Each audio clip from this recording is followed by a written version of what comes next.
This call is now being recorded. ॐ भूर्भुवः स्वः तत्सवितुर्वरेण्यं भर्गो देवस्य धीमहि धियो यो नः प्रचोदयात्। ॐ शान्ति शान्ति शान्ति। हाथों के बीच में घर्षण कर लेंगे और आंखों पर लगाकर धीरे से आंखें खोल लेंगे। ठीक है। कल की क्लास में हमारा टीचर सेंटर्ड मेथड और लर्नर सेंटर्ड मेथड हो गया था, तो उससे थोड़ा मैं क्वेश्चन आंसर कर लेती हूँ। जिनको आता है वो हैंड रेज करेंगे। ठीक है, तो सबसे पहले लेक्चर मेथड क्या होता है और इसकी लाभ और सीमाएं क्या क्या हैं बताएंगे। हैंड रेज करें। नेहा जी बताइए। मैम लेक्चर मेथड के अंदर जो होता है वो टीचर जो होता है वो एक्टिव होता है और जो लर्नर होता है वो पैसिव होता है। इसके अंदर जो होता है मैम वो हमारा लैक ऑफ टाइम होता है और इसके अंदर जो टीचर भी जो होते हैं वो लैक ऑफ टीचर भी लैक ऑफ होते हैं। इसके अंदर जो होता है मोटिवेशनल होते हैं, मतलब इसके अंदर जैसे कि हमारे मास्टर्स के अंदर जैसे हम स्टडी करते हैं तो उसके अंदर हमारा नोट्स मेकिंग हम खुद ही बनाते हैं। वन वे कम्युनिकेशन होता है और मैम ये टू वे कम्युनिकेशन को इम्प्रूव करता है।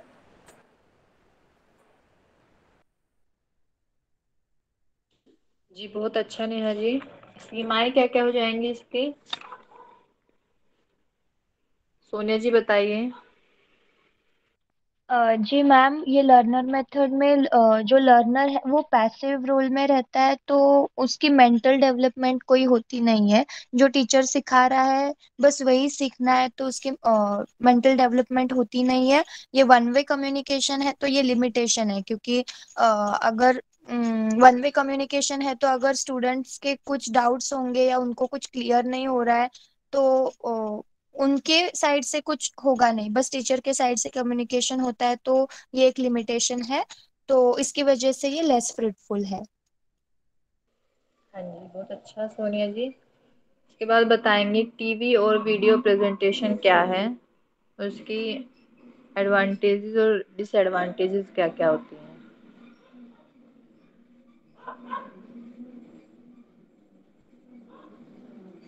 महुआ पाल जी क्लास में है।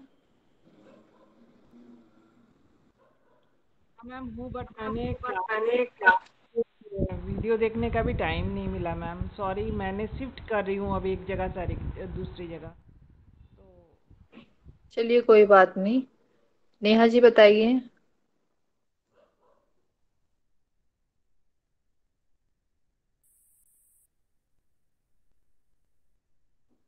सोनिया जी बताइए आप।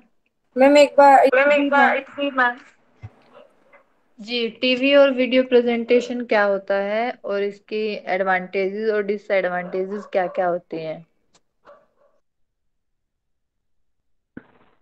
मैम टीवी और वीडियो प्रेजेंटेशन वो होता है जिससे कि अंदर मैम हम जैसे पीपीटी जो होते हैं वो हम शो करते हैं प्रोजेक्टर से। टीचर जो होता है वो हमारा पीपीटी के थ्रू या फिर वीडियो दिखा के जो हम नॉलेज लेते हैं। इसके अंदर जो होता है मैम ये भी मैम एक तरीके से वन वे कम्युनिकेशन ही है, वन वे टीचिंग प्रोसेस है।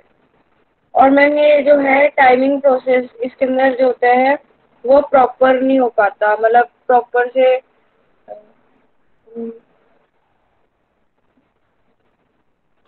चलिए बहुत अच्छी कोशिश थी। सोनिया जी आप बताइए।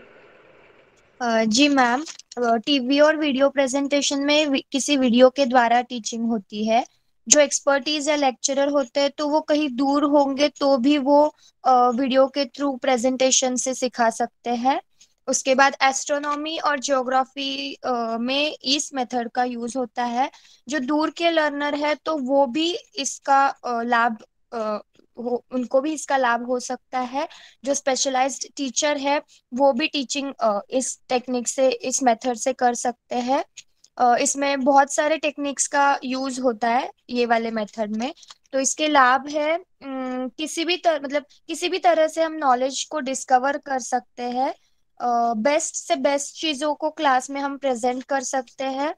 और उसके बाद उसके लिमिटेशंस है कि ऐसे टीचर्स ढूंढने या वीडियोस को दिखाने में कभी कभी प्रॉब्लम हो सकती है। इसके लिए टीचर्स ज्यादा लगते हैं। और इसमें भी वन वे कम्युनिकेशन होता है, तो ये लिमिटेशन है। और जो टेलीकास्ट का टाइम या स्पीड है, तो ये भी एक प्रॉब्लम हो सकती है इस मेथड में। जी सोनिया जी, बहुत अच्छा बताया आपने। जानवी जी हैं क्लास में?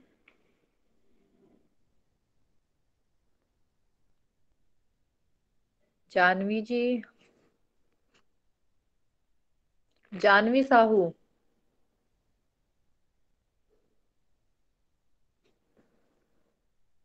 पूनम जी।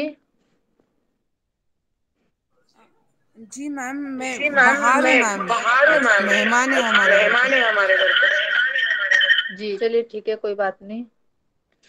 तो नेक्स्ट क्वेश्चन है, टीम टीचिंग मेथड क्या होता है, कौन बताएंगे?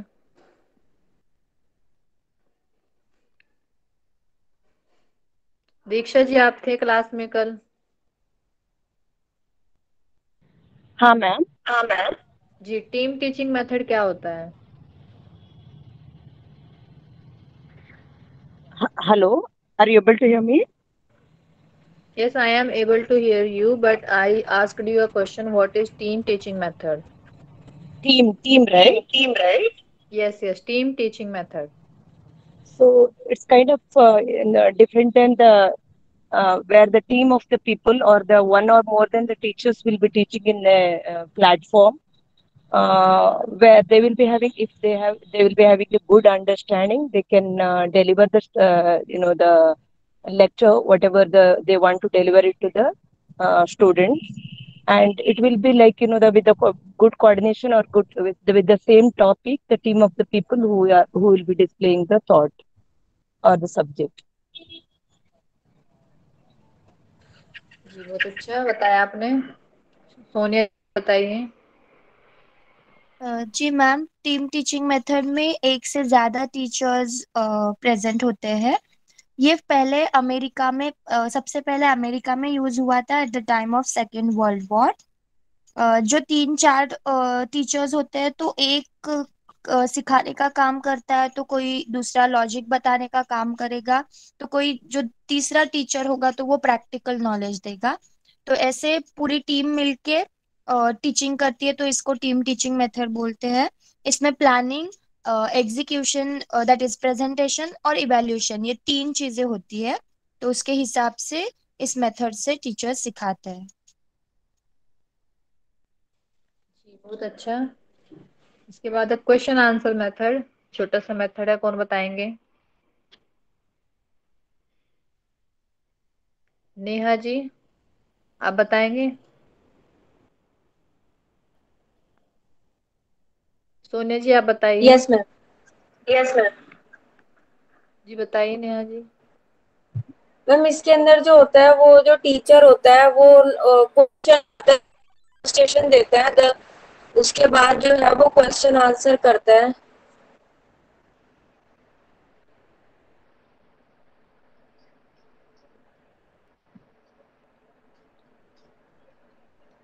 हाँ जी, इसमें क्या करता है, टीचर आता है, क्वेश्चन बताता है, फिर उसे इलेबोरेट करता है, उसके बाद आंसर ढूंढते हैं। ये हमारा क्वेश्चन आंसर मेथड है। इसके बाद बताएंगे ह्यूरिस्टिक मेथड क्या होता है।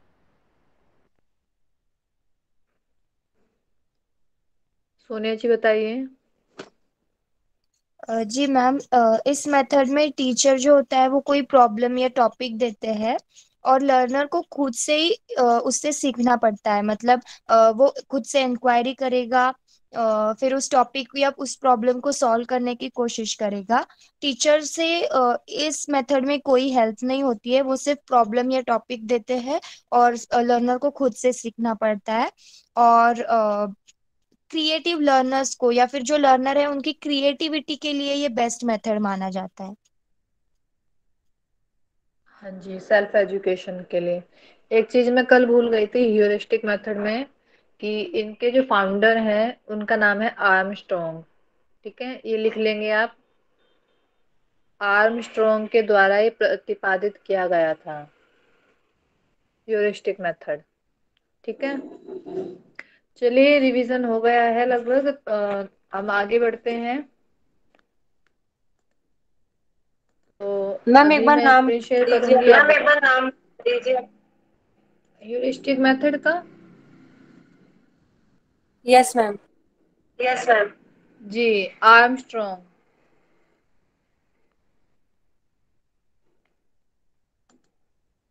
थैंक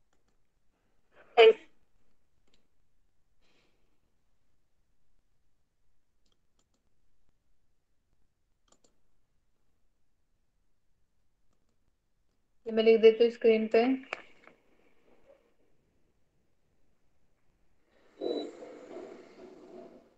ARM, उसके बाद स्ट्रॉन्ग तो पता होगा आपको।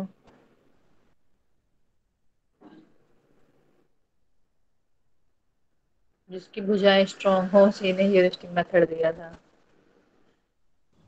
अच्छा मैम, कल अच्छा हम मैम, लोग कल हम लोग लर्निंग व्यू लर्निंग में व्यू देखा था में ना, देखा था ना methods of this methods one, of this ये वन। स्टडी विल ये not study come in not under come in that. Under that. जी, हमारे सिलेबस में है, आप देखिएगा इसके बाद जो हमने इससे पहले किया था। Got it, but Got in the it, but learner in the learner centre center, case study will case not study come will under not that. come under that.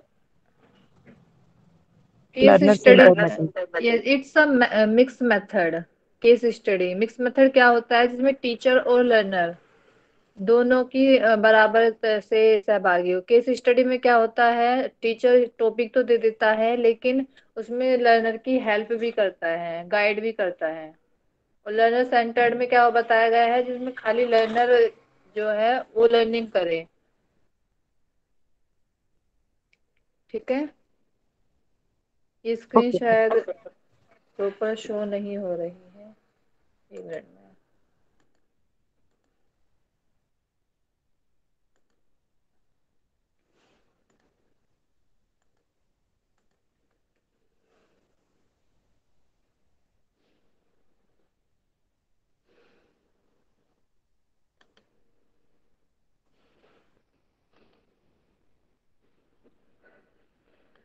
चलिए, हमने last time teacher centred learner centred दोनों method देख लिए थे। आज हम mixed method देखेंगे, जिसमें टीचर और लर्नर हमारा दोनों इक्वली पार्टिसिपेट करते हैं। ठीक है, तो इसमें सबसे पहले आता है हमारा ग्रुप डिस्कशन। ग्रुप डिस्कशन क्या होता है, कोई बताए कि जिसने पहले सुना हो। नॉर्मली यूजुअली हम अपनी क्लासेस में, मतलब क्लास में फ्रेंड्स के साथ करते हैं। तो ग्रुप डिस्कशन क्या होता है, सबको पता होगा। जी शिवम जी बताइए। सामूहिक चर्चा मैम। हाँ जी, सामूहिक चर्चा। जी। तो डिस्कशन में, ग्रुप डिस्कशन में क्या होता है, दो या दो से अधिक लोग एकत्र होकर किसी समस्या का हल ढूंढते हैं। ठीक है, दो या दो, जैसे आपका कोई ग्रुप होगा फ्रेंड्स का, फ्रेंड सर्कल सभी का होता है। तो किसी का दो लोगों का होता है, तीन लोगों का होता है, चार का होता है, छह का भी होता है, बड़ा भी हो सकता है, छोटा भी हो सकता है। तो ग्रुप होता है। तो एग्जाम के टाइम पे वो क्या करते हैं, स्टडी करते हैं, डिस्कशन करते हैं। डिस्कशन से सबसे अच्छा याद होता है, आपने देखा होगा फ्रेंड्स के साथ जब आप डिस्कशन करते हैं तो चीजें जल्दी क्लियर होती हैं, जल्दी समझ आती हैं और आपको जल्दी याद होती हैं। तो इसमें क्या करते हैं, ग्रुप डिस्कशन में कोई एक टॉपिक होता है, उस पर डिस्कस करते हैं और उस प्रॉब्लम का सॉल्यूशन ढूंढने की कोशिश करते हैं। ये हमारा ग्रुप डिस्कशन होता है। ठीक है, इसके बेनिफिट्स क्या होता है कि सभी बराबर कंट्रीब्यूशन करते हैं। ठीक है, पार्टिसिपेशन सभी बराबर करेंगे। फिर इसमें क्या होता है, जो साथ डिस्कस कर रहे हैं लर्नर्स हैं, उनकी डीप थिंकिंग डेवलपमेंट होता है। ठीक है, जो थिंकिंग है वो बहुत ज्यादा डीप होगी और डेवलपमेंट उनका बहुत बेस्ट तरीके से होता है। ठीक है, इसके बाद क्या बेनिफिट है इसका कि लर्नर इंडिपेंडेंट होकर सोचता है, उसमें किसी भी डर का भाव, ठीक है, ऐसा नहीं होता है। वो इंडिपेंडेंट तरीके से सोचता है, किसी पे भी डिपेंड नहीं होता है। तो ये हमारे लाभ थे। क्या होता है ग्रुप डिस्कशन, कि जिसमें दो या दो से अधिक लोग इकट्ठा होते हैं और किसी प्रॉब्लम का सॉल्यूशन ढूंढते हैं। इसके बेनिफिट्स क्या हो गए कि सभी अच्छे से कंट्रीब्यूशन करते हैं, थिंकिंग डीप होती है और थिंकिंग डेवलपमेंट होता है, इंडिपेंडेंट टू थिंक होते हैं, थिंकिंग के लिए इंडिपेंडेंट होते हैं। अब किसी इसकी सीमाएं क्या होती हैं कि अच्छे तरीके से अरेंज ना हो, बैठ के गप्पे मार रहे हैं तो उससे क्या होता है, टाइम बहुत ज्यादा वेस्ट होता है। ठीक है, अगर आपका ग्रुप डिस्कशन में टॉपिक क्लियर नहीं है, अच्छी तरीके से अरेंज नहीं है, तो आपका टाइम वेस्ट हो सकता है।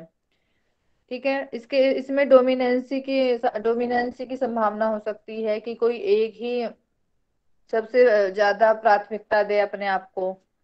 कि ये हमारी सीमाएं हो जाएंगी कि अगर यदि अरेंज ना हो तो टाइम वेस्ट होता है, और इसमें डोमिनेंस की संभावना होती है, एक को ही प्राथमिकता मिलती है। ठीक है, इसके बाद है हमारा डेमोन्स्ट्रेशन मेथड। तो डेमोन्स्ट्रेशन तो सभी जानते होंगे क्या होता है।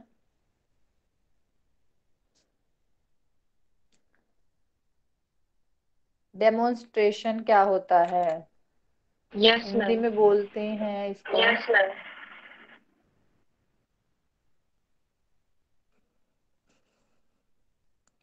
हिंदी में बोलते हैं प्रदर्शन। क्या होता है डेमोन्स्ट्रेशन, प्रदर्शन?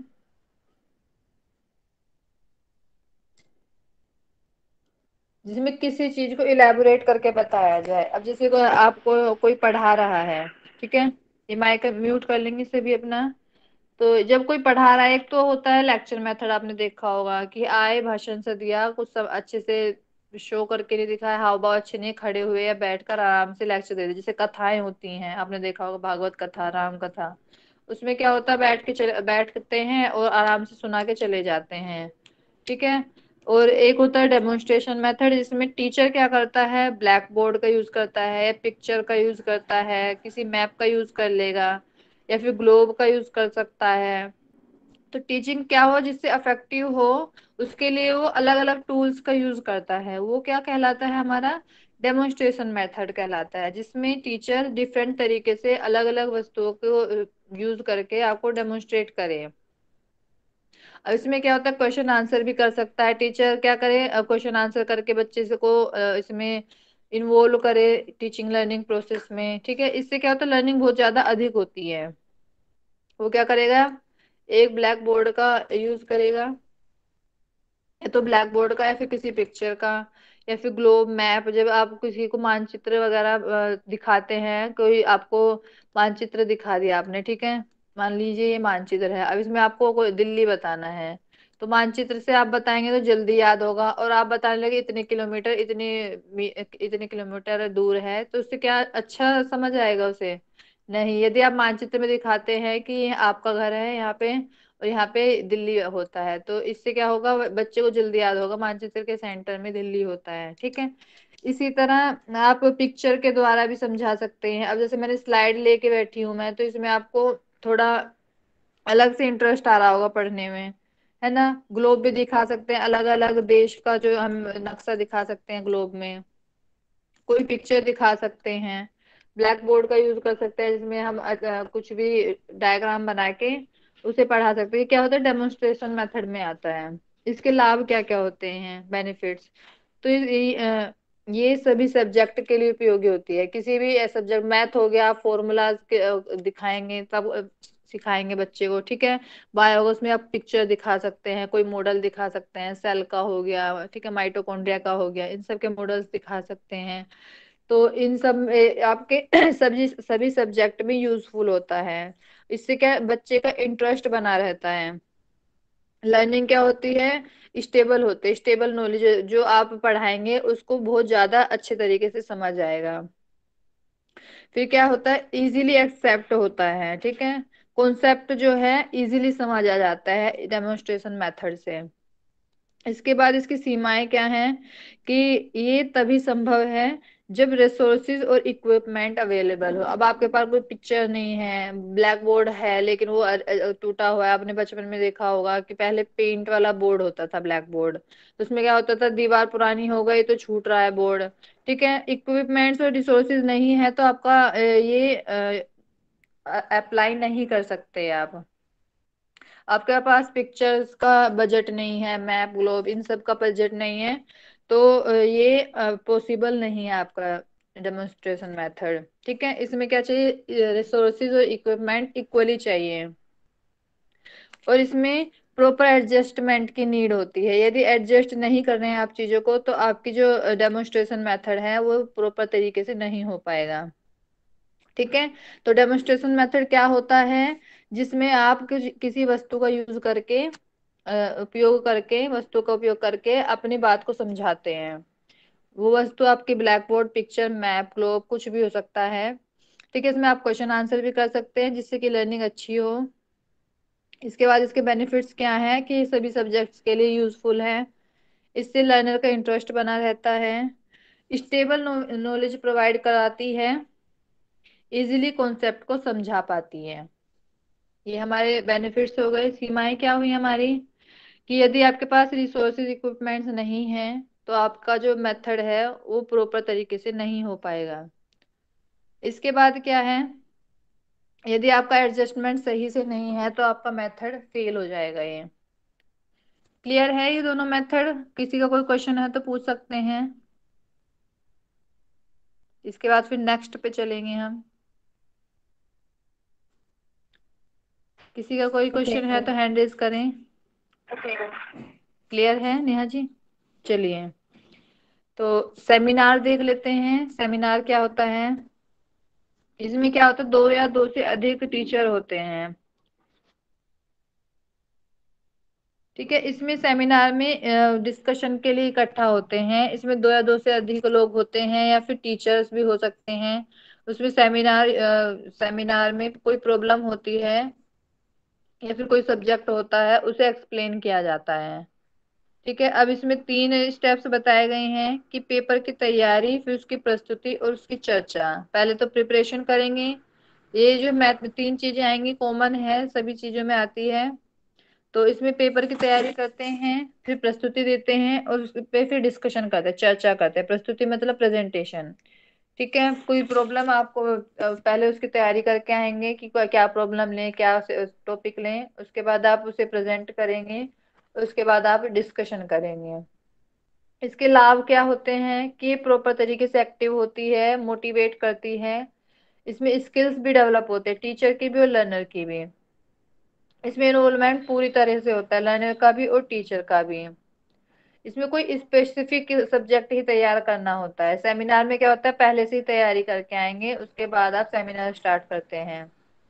इसकी कुछ सीमाएं हैं कि इसमें हाई लेवल के ट्रेनर्स की आवश्यकता होती है सेमिनार में। अब जैसे हमने ऊपर पढ़ा था ये ग्रुप डिस्कशन, इसमें तो आप फ्रेंड्स भी डिस्कस कर सकते हैं, कोई टीचर भी ऐड कर सकते हैं। लेकिन इसमें सेमिनार में क्या होता है, स्पेशलाइज्ड टीचर की आवश्यकता होती है। इसमें टाइम भी बहुत ज्यादा लगता है और स्ट्रेस बहुत ज्यादा होता है। इसके बाद है हमारा पैनल डिस्कशन। सेमिनार बता दिया मैंने कि इसमें दो या दो से अधिक टीचर होते हैं और कुछ बच्चे हो सकते हैं, जो लोग किसी टॉपिक पर, कोई टॉपिक को तैयार करके आते हैं और उस पर डिस्कशन करते हैं। ठीक है, इसमें 3 स्टेप्स बताए, तैयारी, प्रस्तुति और चर्चा।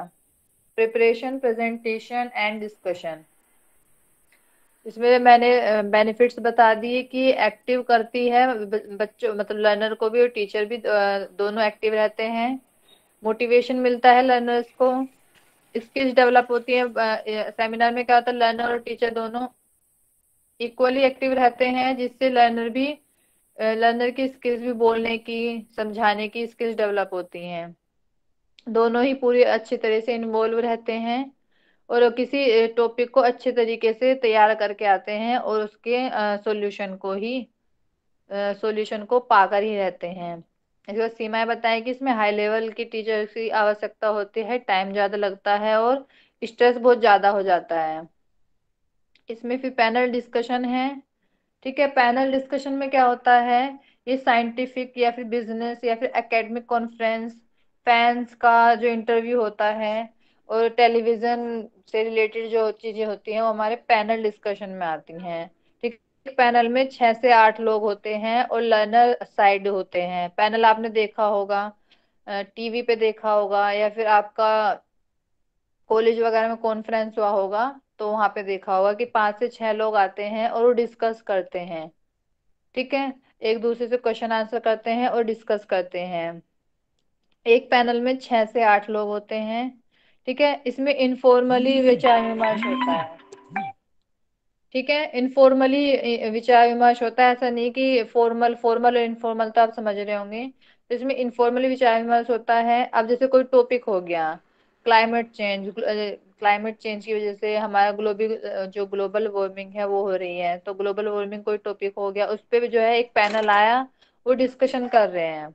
ठीक है, ये क्या है, एक साइंटिफिक डिस्कशन है, इसमें टॉप साइंटिस्ट आएंगे और डिस्कस करेंगे।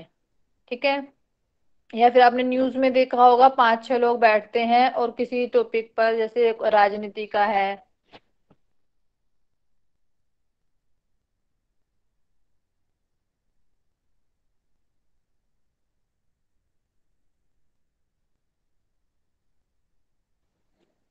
ठीक है, तो इसमें आपने देखा होगा, न्यूज वगैरह में देखा होगा, 6 से 7 लोग आते हैं, एक वो जो मेन होता है वो क्वेश्चन करता है, फिर आपस में वो डिस्कस करते हैं, वो इनफॉर्मल ही होता है। ठीक है, फॉर्मल नहीं होता है। तो इसी तरह से हमारा पैनल डिस्कशन होता है। इसमें अलग अलग एस्पेक्ट्स देखते हैं, डिफरेंट एस्पेक्ट्स के बारे में सोच सकें, इस तरह से हमारा एनवायरनमेंट बनाया जाता है।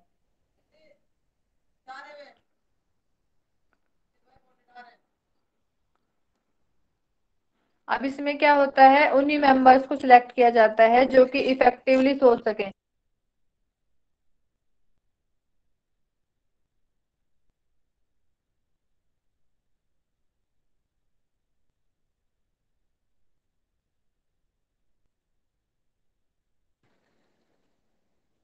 ठीक है, तो पैनल डिस्कशन में क्या होता है, उन्हीं मेंबर्स को सिलेक्ट किया जाता है जो इफेक्टिवली सोच सके। पैनल डिस्कशन में 6 से 8 लोग होते हैं और इसमें इनफॉर्मली विचार विमर्श किया जाता है। और टॉपिक किस तरह से हो सकता है, साइंटिफिक भी हो सकता है, बिजनेस रिलेटेड हो सकता है, एकेडमिक कॉन्फ्रेंसेस हो सकती हैं। ठीक है, आपने देखा होगा कि एक इंटरव्यू होता है, द कपिल शर्मा शो देखा होगा आपने। तो उसमें क्या होता है, 5-6 लोग होते हैं और फैंस से बात करते हैं, फैंस से रिलेटेड बातें करते हैं, मतलब कॉमेडी वगैरह करते हैं, तो वो भी हमारा पैनल डिस्कशन में ही आ जाएगा। ठीक है, इसके बेनिफिट्स क्या होते हैं कि रिलेवेंट मुद्दे पर होता है, जो आजकल हमारे आसपास चीजें चल रही हैं उसी से रिलेटेड मुद्दों पर होता है। ठीक है, सीमा क्या हो जाती है, अब जैसे हम साइंटिफिक तरीके से देखें, जैसे साइंटिस्ट वाला पैनल अगर हम अरेंज कर रहे हैं, तो उसमें क्या होता है, साइंटिस्ट का अलग अलग साइंटिस्ट को एक साथ लाना बहुत कठिन होता है। ठीक है, बहुत हार्ड होता है एक साथ कई साइंटिस्ट को लाना, क्योंकि सभी की व्यस्तता रहती है, सभी बिजी रहते हैं। ठीक है, और इसमें क्या होता है, लर्नर एक्टिवली पार्टिसिपेट नहीं कर सकते हैं। ठीक है, तो आपने देखा होगा पैनल जो चलता है, साइंटिस्ट होते हैं, वो बात करते हैं 5-6 लोग, जो बाकी लोग हैं, ऑडियंस जो है खाली सुनती है, वो एक्टिव मतलब पार्टिसिपेट एक्टिवली नहीं कर सकती है। ठीक है, ये है हमारा पैनल डिस्कशन। इसके बाद है हमारे 4 मेथड्स हो गए, इनमें से किसी को कोई क्वेश्चन है तो पूछ सकते हैं। किसी का कोई क्वेश्चन है, नहीं है तो सभी वाई टाइप करेंगे, फिर आगे बढ़ते हैं इन चारों से। मैम जो ग्रुप डिस्कशन होता है मेथड, तो उसमें टीचर का भी पार्टिसिपेशन होता है ना? हाँ जी, ग्रुप डिस्कशन मैंने बोला, या तो आप फ्रेंड्स का भी ग्रुप डिस्कशन हो सकता है, या फिर टीचर का भी हो सकता है। कुछ बच्चों को लेकर वो टीचर जो है ग्रुप डिस्कशन कर सकते हैं। Okay ma'am. हाँ जी, दोनों तरीके से हो सकता है, इसीलिए बोला गया है मिक्स्ड मेथड्स में से डाला गया है।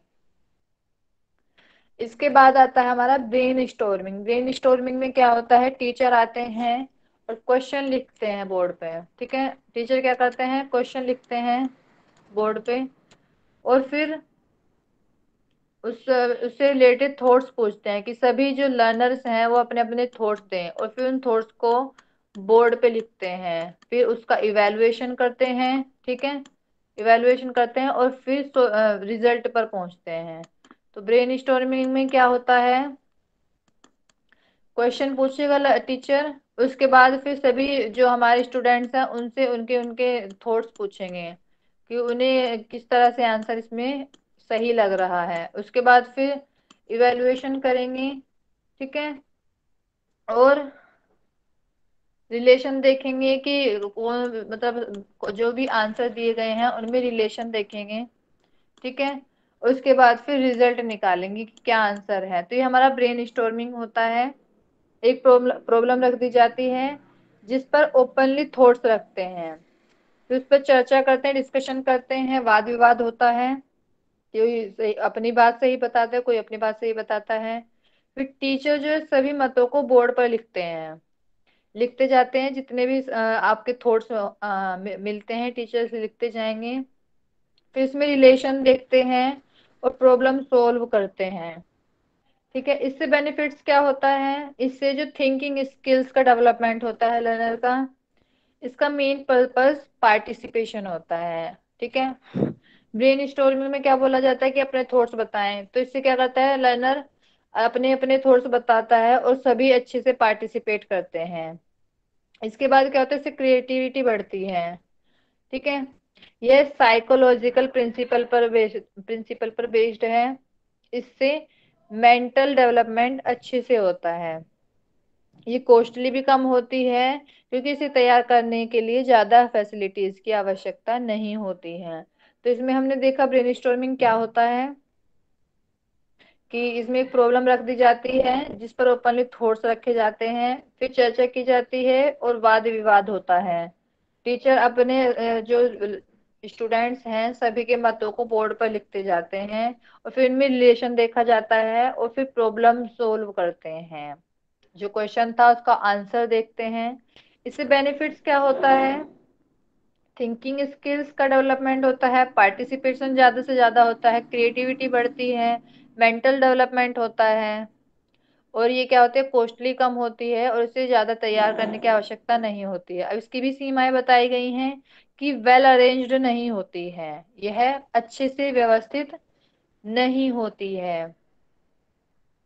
और इसमें जो पार्ट कुछ बच्चे होते हैं जो बहुत अच्छे से पार्टिसिपेट करते हैं, कुछ क्या होते हैं पार्टिसिपेट नहीं करते, तो इनके लिए तो बिल्कुल हेल्पफुल नहीं है जो पार्टिसिपेट नहीं करना चाहते हैं। तो ये हमारा ब्रेन स्टॉर्मिंग हो जाएगा। इसके बाद हमारा प्रोजेक्ट मेथड। अब प्रोजेक्ट मेथड किसने दिया,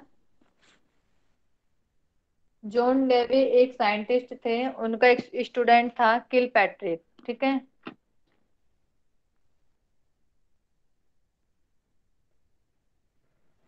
KILPATRIC, किल पैट्रिक, ठीक है। तो ये जॉन डेवी के स्टूडेंट थे, किल पैट्रिक को इनका फाउंडर बताया जाता है, किसका, प्रोजेक्ट मेथड का। हम प्रोजेक्ट मेथड पढ़ रहे हैं, इनके फाउंडर है किल पैट्रिक जो जॉन डेवी के स्टूडेंट थे। इसमें भी क्या होता है, एक प्रॉब्लम दे दी जाती है लर्नर को। आपने देखा होगा, हमने असाइनमेंट पढ़ा था इसमें, पिछले वाले में असाइनमेंट पढ़ा था। इसमें भी क्या होता था कि बच्चे को प्रॉब्लम दे दी जाती है और वो खुद से वो चीजें सीखता है। लेकिन प्रोजेक्ट मेथड में क्या होता है, प्रॉब्लम दी जाती है, इसमें टीचर हेल्प करते हैं और ये ग्रुप में होता है। असाइनमेंट हमारा इंडिविजुअल होता था लेकिन प्रोजेक्ट हमारा ग्रुप में होता है, ठीक है। इसमें प्रॉब्लम दे दी जाती है और उसका सॉल्यूशन लर्नर को खुद से ढूंढना होता है, ठीक है। टीचर गाइड भी करते हैं, इसमें असाइनमेंट में भी गाइड करते हैं, बस डिफरेंस कितना है कि इसमें ग्रुप में चीजें होती है, असाइनमेंट में इंडिविजुअली चीजें होती हैं, इंडिविजुअली लर्नर पार्टिसिपेट करता है, ठीक है। इसमें प्रॉपर टाइम लिमिट भी होती है प्रोजेक्ट मेथड में, और इसमें प्रॉपर फॉर्मेट में एक रिपोर्ट भी बनानी होती है, ठीक है। तो प्रोजेक्ट मेथड क्या है हमारा, इसमें एक प्रॉब्लम दे दी जाती है, उस पे लर्नर को खुद से फाइंड आउट करना होता है सॉल्यूशन का। टीचर गाइड करते हैं और लर्नर क्या करता है, लास्ट में एक रिपोर्ट बना के देता है। अब इसमें लाभ क्या होता है कि जो बच्चे हैं, जो हमारे स्टूडेंट्स हैं, उनमें टीम वर्क करने के लिए मोटिवेशन मिलता है। सीमाएं क्या है कि इसमें रेगुलर चेक करना पड़ता है, रेगुलर टेस्ट लेना पड़ता है कि बच्चे कहाँ तक पहुंचा, कहाँ तक किया है काम, ठीक है। और इसमें एक्स्ट्रा रिसोर्सेज की भी नीड हो सकती है। ये हमारा प्रोजेक्ट मेथड था। इसके बाद है ट्यूटोरियल मेथड।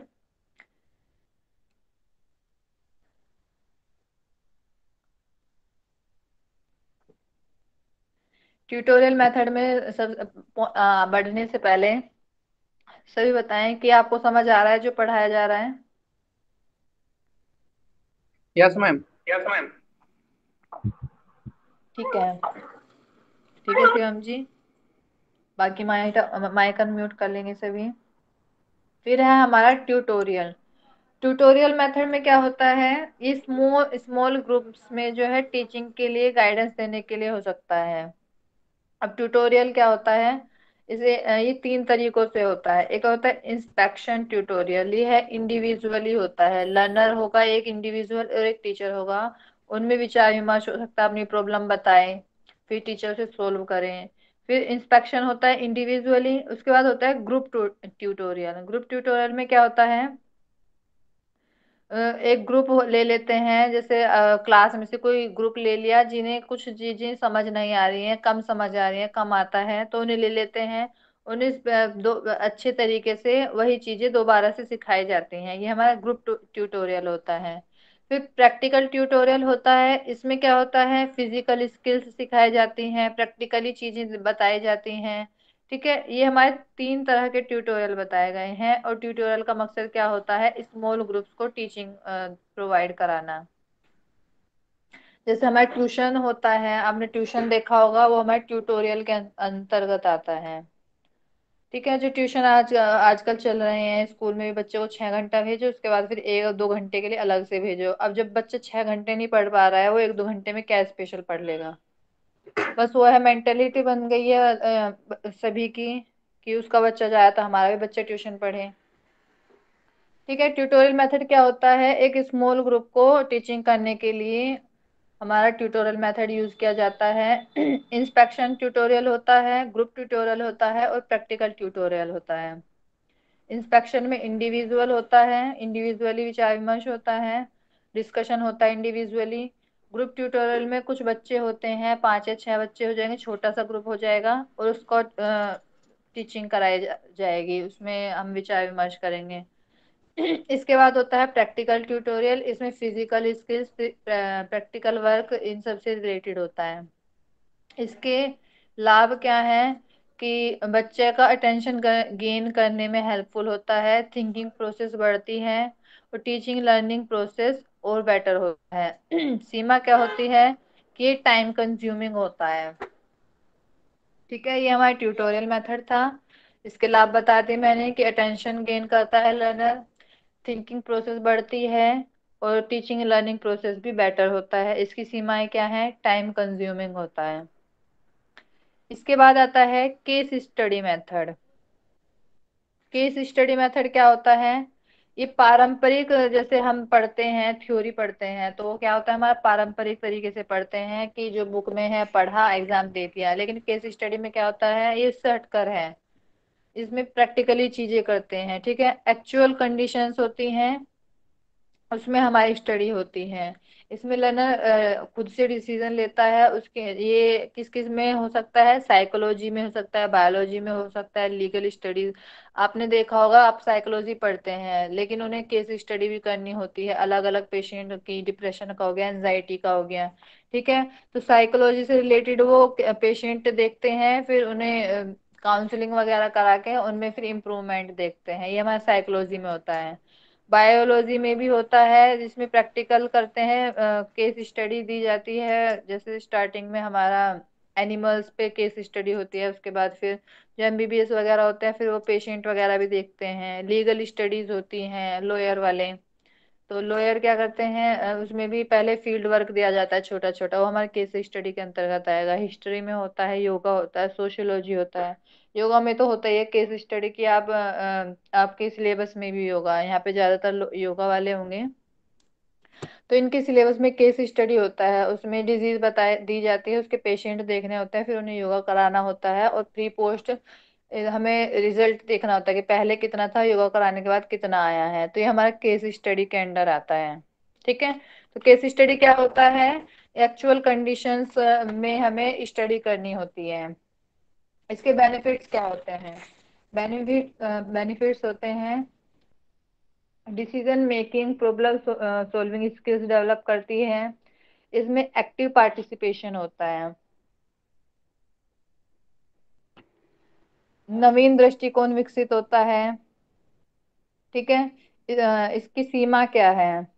ट्रेंड टीचर्स की संख्या कम होती है, तो ट्रेनिंग वाले टीचर्स हमें प्रॉपर तरीके से नहीं मिलते हैं, और सभी सब्जेक्ट्स के लिए ये उपयुक्त नहीं है। मैथ वाला कहाँ जाएगा केस स्टडी करने, है ना?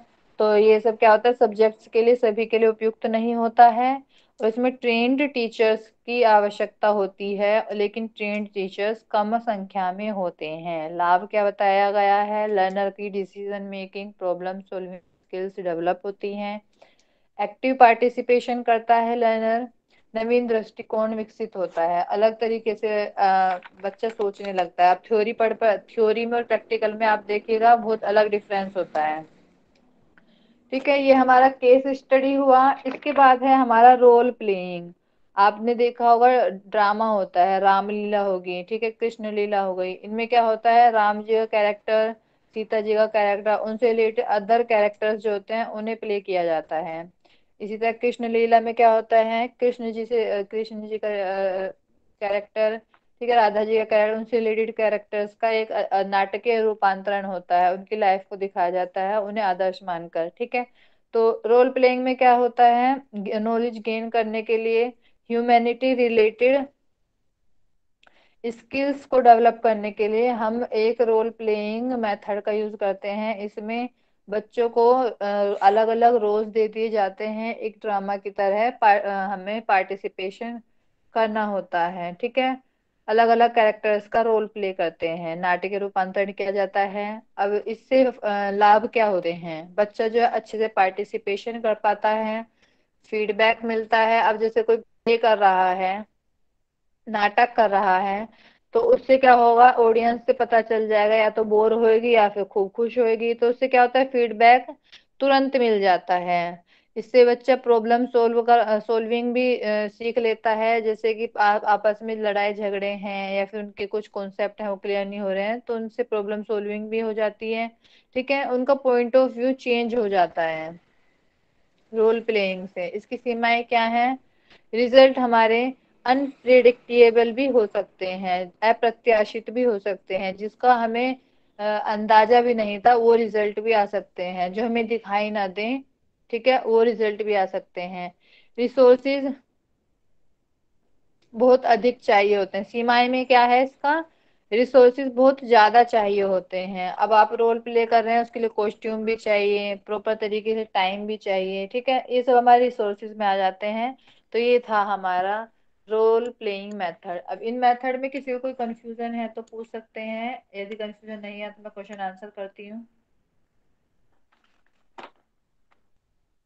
मैम एक बार ट्यूटोरियल के जो लिमिटेशन है वो बता दीजिए।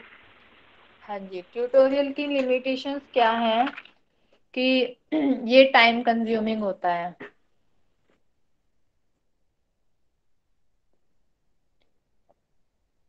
और बेनिफिट्स क्या है कि लर्नर अटेंशन गेन कर पाता है, थिंकिंग प्रोसेस बढ़ता है, टीचिंग लर्निंग प्रोसेस बेटर होता है। ये हमारे ट्यूटोरियल्स के हैं। सभी को क्लियर है? जी मैम। ठीक है, ये हमारे हिंदी में थे। लास्ट टाइम शिव किन्हें अमित जी को थोड़ी प्रॉब्लम हो रही थी कि इंग्लिश हिंदी दोनों में चाहिए हमें, तो ये मैंने डाल दिया है, तो आप देख लेना।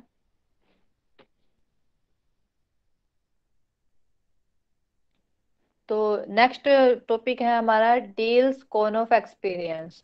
तो डेल्स कौन ऑफ एक्सपीरियंस क्या है, तो 1960 में 1960 में एडगर डेल ने ये कॉन्सेप्ट दिया था। उन्होंने क्या बताया था कि सुनकर, पढ़कर, ऑब्जर्व करके बच्चा इतना नहीं सीख पाता है जितना वो एक्सपीरियंस से सीख लेता है।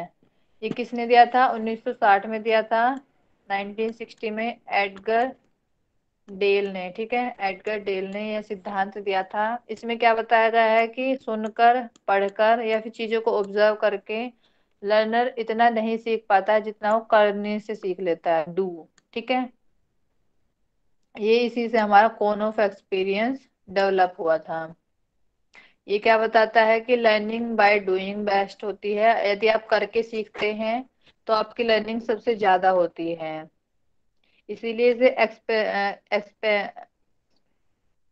एक्सपेरिमेंटल लर्निंग और एक्शन लर्निंग बोला गया है।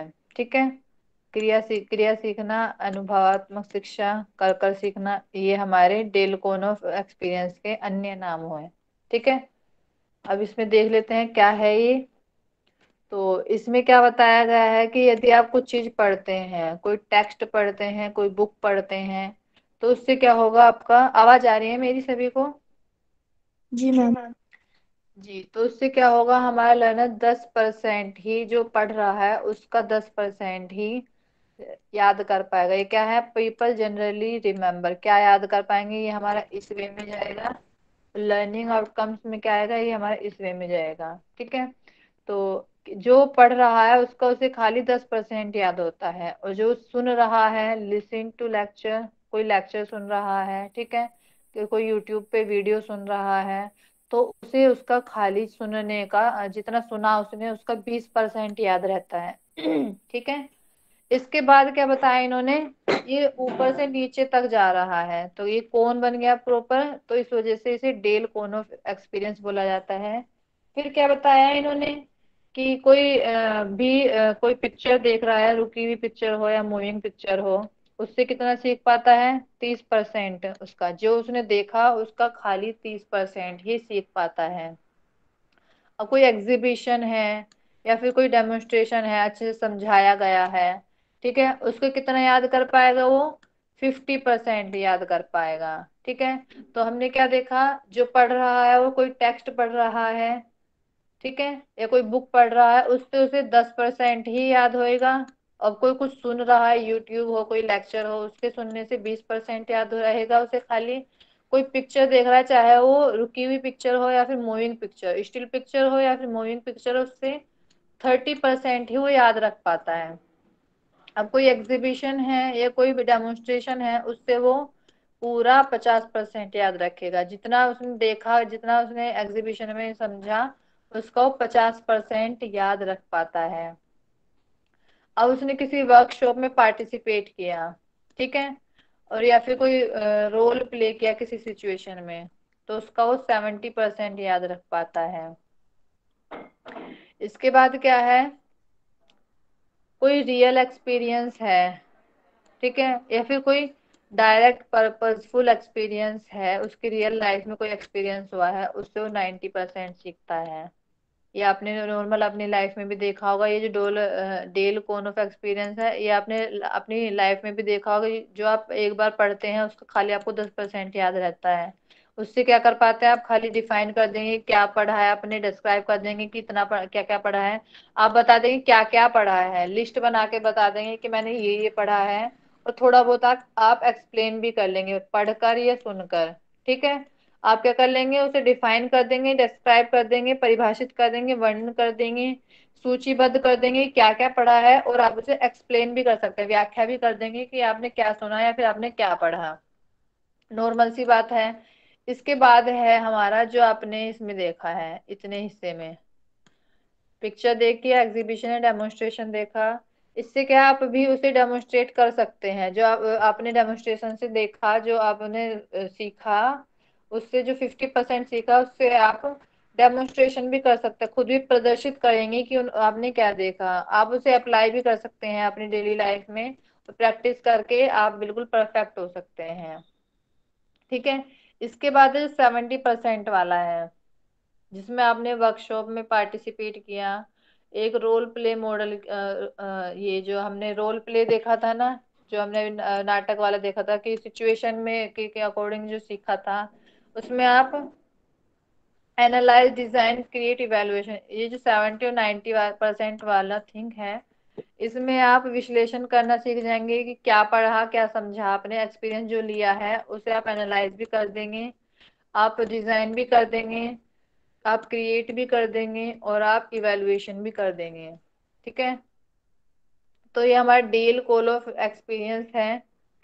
ये आपका हिंदी में भी दिया हुआ है, और आपका इंग्लिश में भी है।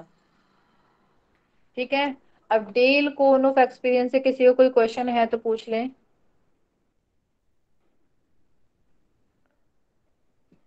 किसी का इससे रिलेटेड कोई क्वेश्चन है तो पूछ सकते हैं,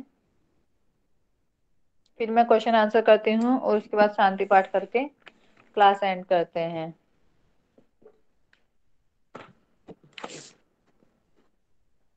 चलिए मैं क्वेश्चन आंसर करती हूँ।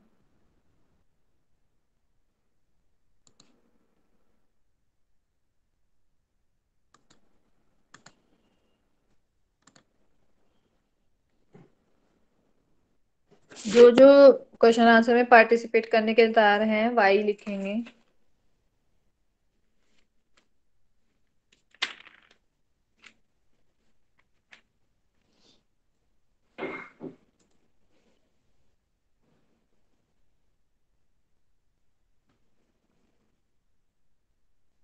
सोनिया जी, शिवम जी, ठीक है। तो इन सब के वाई आ गए हैं तो बताएंगे ब्रेन स्टॉर्मिंग मेथड क्या होता है, कौन बताएंगे? हैंड रेज करें। नेहा जी का भी वाई आ गया है। ब्रेन स्टॉर्मिंग मेथड सोनिया जी बताइए। जी मैम, इस मेथड में टीचर कोई क्वेश्चन को लिखता है और उसके बाद लर्नर्स को पूछा जाता है कि उनके थॉट्स क्या है उस क्वेश्चन या उस टॉपिक पे। तो उसके बाद वो सारे लर्नर्स के थॉट्स भी वो बोर्ड पे लिखते हैं और उसके बाद उनको इवेल्युएट किया जाता है और लास्ट में उसका रिजल्ट दिया जाता है। तो इसमें ओपनली थॉट्स को रखा जाता है, डिस्कशन होता है, थोड़ा सा वाद विवाद भी होता है और लास्ट में उसका रिजल्ट मिलता है। तो इसके बेनिफिट्स है, इससे थिंकिंग स्किल डेवलपमेंट होता है लर्नर का। लर्नर का जो पार्टिसिपेशन है वो बढ़ता है।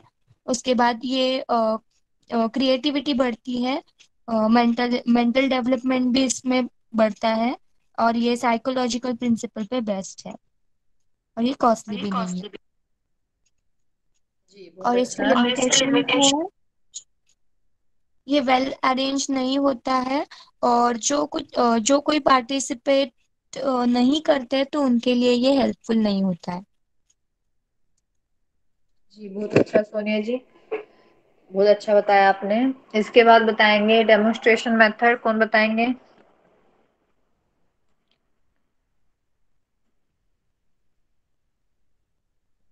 नेहा जी बताइए।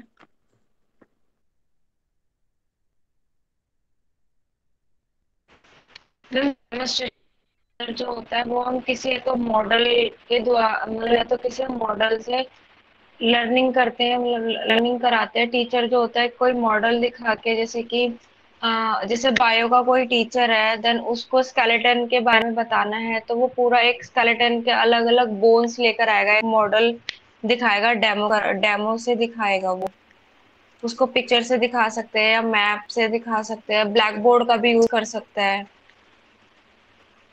और मैम जो इसके अंदर जो सीमाएं होती हैं, इसके अंदर जो होता है वो रिसोर्सेस जो होते हैं, रिसोर्सेस कम होते हैं, ठीक है। और ये जो इसके अंदर ये जो होता है ये बजट में भी नहीं होती है, कॉस्टली होती है बहुत ज्यादा। और मैम इसके अंदर जो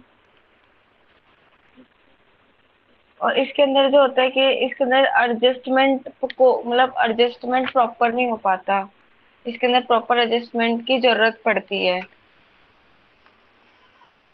जी बहुत अच्छा बताया नेहा जी आपने।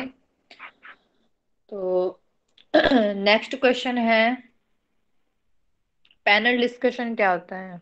जानवी जी बताइए। Panel discussion.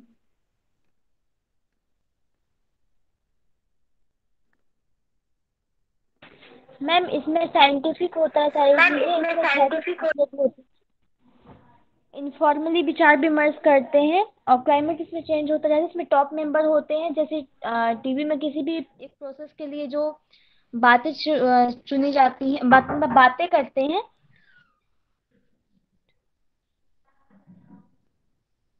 जैसे मैम आपने बताया था, हाँ जी जैसे बताइए।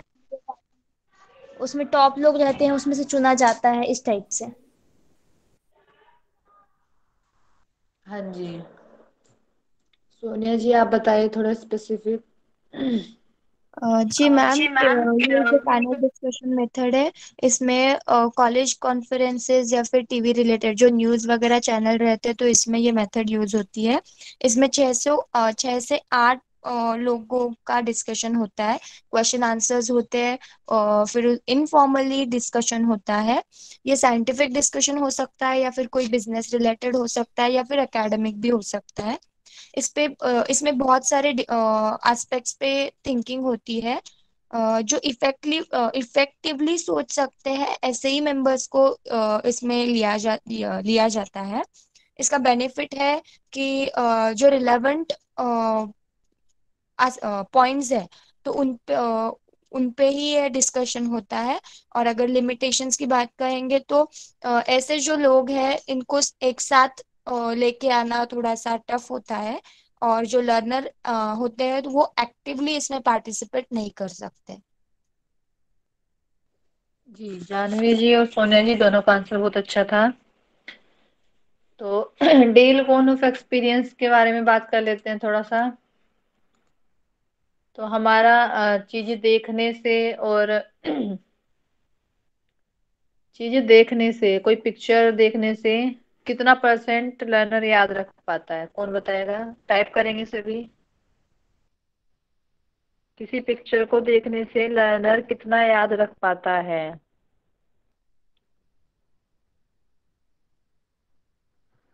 मैसेज करें सभी। सभी के आंसर आ रहे हैं। शिवम जी, जानवी जी, सोनिया जी। 30%। ठीक है। जब रियल लाइफ एक्सपीरियंस करता है उससे कितना परसेंट सीख पाता है?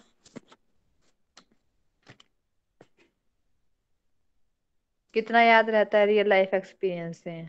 सोनिया जी आप मात खा गए। नेहा जी का आंसर सही है 90। जानवी जी 90, शिवम जी 90। जी। तो नेक्स्ट है, टेक्स्ट को पढ़कर कितना परसेंट याद रख पाता है? कोई टेक्स्ट है, कोई बुक है। शिवम जी, सोनिया जी 10%, नेहा जी 10%। हाँ जी। तो कोई लेक्चर सुन रहा है, कोई रिकॉर्डिंग सुन रहा है तो उससे कितना परसेंट याद रख पाता है? शिवम जी 20, जानवी जी आप कहाँ पहुंच गए? 50%, नेहा जी 50।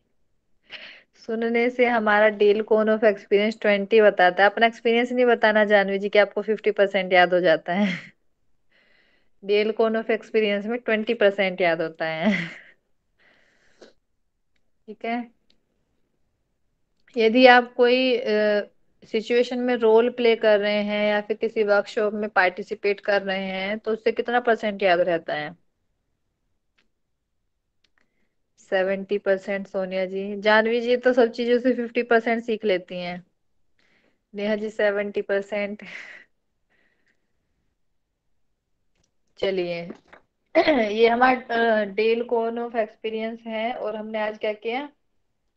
मिक्स्ड मेथड्स देखे हैं टीचिंग के।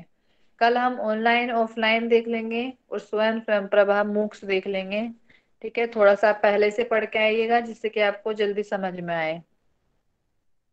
अभी शांति पाठ कर लेते हैं, सभी आंखें बंद कर लेंगे, कमर गर्दन सीधी, लंबा गहरा श्वास लेंगे। ओ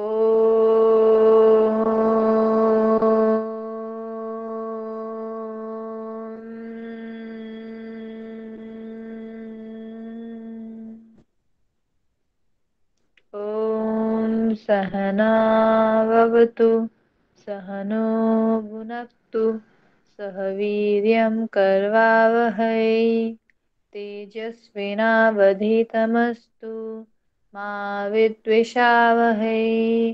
ॐ शांति शांति शांति। हाथों के बीच में घर्षण कर लेंगे, आंखों पर लगा के आंखें खोल लेंगे। तो आज जो पढ़ा है वो सभी को क्लियर हो गया होगा। नहीं हुआ तो एक बार दोबारा से पढ़ेंगे। कल हम जो करेंगे वो आप थोड़ा सा पहले पढ़ के आइएगा। इजी इजी टॉपिक है, ऑनलाइन ऑफलाइन मेथड्स, स्वयं स्वयं प्रभा मोक्ष। चलिए, हरिओम सभी को। मैम हाँ एक जी क्वेश्चन। शिवम जी। मैम हमने 8-10 दिन से क्लास नहीं ले पाए थे, थोड़ी एक समस्या चल रही थी। तो